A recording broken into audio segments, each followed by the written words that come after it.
Hi കൂട്ടുകാരെ, ഇന്ന് chicken മന്തി സ്പെഷ്യലാണ്. ചിക്കൻ മന്തി എല്ലാം റെഡിയാക്കിയിട്ടുണ്ട്. അതിൻ്റെ റെസിപ്പി ഞാൻ പിന്നീടൊരു വീഡിയോയിൽ ഇടുന്നതാണ്. ഇപ്പോൾ നമ്മളത് ഓപ്പൺ ചെയ്യാൻ പോകണോ. അടിപൊളി മണമാണ്. നമ്മൾ ഗ്യാസിൽ വെച്ച് ചിരട്ട കത്തിച്ചുകൊണ്ടാണ് കുറച്ച് ഇതായുള്ളൂ. ഇതെല്ലാം നല്ലൊരു ഫ്ലേവറെല്ലാം വരുന്നുണ്ട്. അടിപൊളിയാണ്. കൂട്ടുകാർക്കൊക്കെ ഇന്ന് എന്താണ് സ്പെഷ്യൽ എന്ന് കമൻറ്റ് ഇടണം. അപ്പോൾ നമുക്ക് ചിക്കൻ മന്തി ഒന്ന് സെർവ് ചെയ്യാം. ചിക്കൻ എല്ലാം ഒരു സൈഡിലോട്ടാക്കിയിട്ട് നമുക്ക് ചോറ് വിളമ്പാം. നോക്കിക്ക് അടിപൊളിയായിട്ട് വന്നിട്ടുണ്ട് എൻ്റെ ചിക്കൻ മന്തി.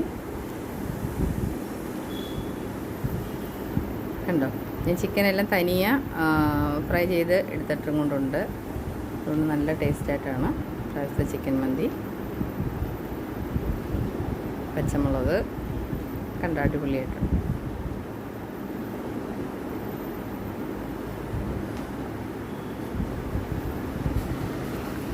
കുറച്ച് എല്ലാ ഐറ്റംസും ക്യാപ്സിക്കും എല്ലാം ഞാൻ ചോറിനകത്ത് തന്നെ അങ്ങ് വേവിച്ചായിരുന്നു. ഞാൻ തനിയെ വേവിച്ചാണ് ദം ചെയ്തത്.